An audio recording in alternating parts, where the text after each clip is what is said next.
আসসালামু আলাইকুম। প্রতিদিনের মতন আজ একটি নিত্যদিনের ব্যবসার পক্ষ থেকে নতুন একটি ব্যবসার আইডিয়া নিয়ে আপনাদের সামনে উপস্থিত হলাম।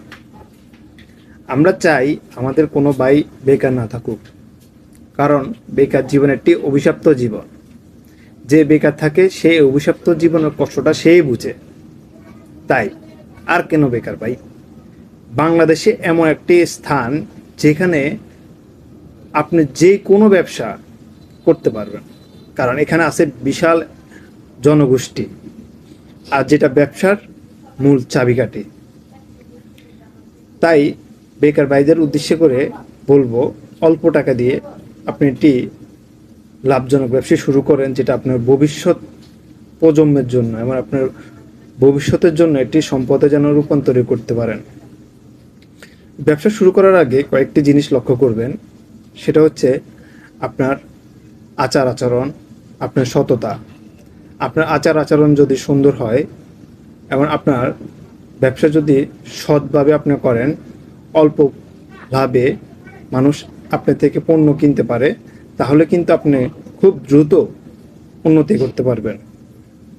আমরা অনেকে বেশি টাকার আশা করে মানুষকে ঠকাই, কিন্তু এটা জানি না যে এই মানুষটা ঠকে কিন্তু আপনার কাছে আর আসবে না। আপনার কাছে যদি তার সততা দিয়ে ভালো কিছু পায়, তাহলে আপনি একদিন এই ব্যবসাটা, ক্ষুদ্র ব্যবসাটাকে বড় আকারে রূপান্তরিত করতে পারবেন। আজকে যে ব্যবসাটি নিয়ে আসছি সেটা হচ্ছে সবজি ব্যবসা। আপনারা জানেন যে কাঁচামালে আপনি বিক্রি করতে পারলে অনেক লাভ। একটু আগে একটি কথা বলেছি, এর কারণে আপনার প্রথম কাজটা হবে আপনার লাভ কম করে আপনার ভালো ব্যবহার দিয়ে আপনি আপনার পণ্য বিক্রি করবেন। যখন আপনি সবজি ব্যবসায় আপনার পণ্যগুলো যা কিনে ক্রয় করে আনবেন, সেগুলো যদি সব কিছু বিক্রি করতে পারেন, তাহলে আপনি কিন্তু লাভের অংশটা কিন্তু বেড়ে যাবে। আর আপনি যদি বেশি লাভের আশায় যদি বসে থাকেন, সবজি পচে যাবে, নষ্ট হয়ে যাবে, আপনার লস সম্মুখীন হতে হবে।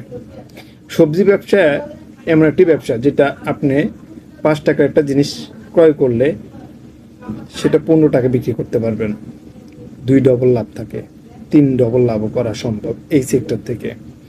এই সেক্টরের লসটা হচ্ছে তখনই আপনি যখন সবজি বিক্রি করতে পারবেন না, পচে যাবে, নষ্ট হয়ে যাবে।